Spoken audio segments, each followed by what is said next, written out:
মা বাবারা ছেলে মেয়েদের মধ্যে কার কোন যোগ্যতা তাকে ওইভাবে কাজে লাগাতে হবে। সবার এ প্লাস পাওয়ার কোনো দরকার নাই।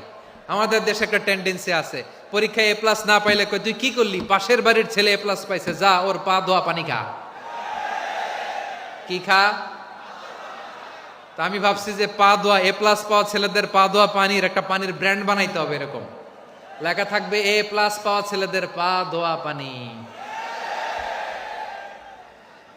খাওয়া নাই, এগুলার খাওয়া নাই, ওরে আল্লাহ এ প্লাস পাওয়ার জন্য বানাইছে, আর আপনার ছেলেকে এই এ প্লাস গুলারে নিয়ন্ত্রণ করার জন্য আল্লাহ বানাইছে। ওকে দিয়ে আল্লাহ কি করবে আপনি জানেনই না। একটা এ প্লাস, একটা এ গ্রেড একটা মানুষের জীবনকে ঠিক করে দিতে পারে না। আপনার ছেলেকে আল্লাহ অন্যদিকে যোগ্যতা দিয়েছে, ওদের মনোবল ভাঙবেন না, খবরদার খবরদার।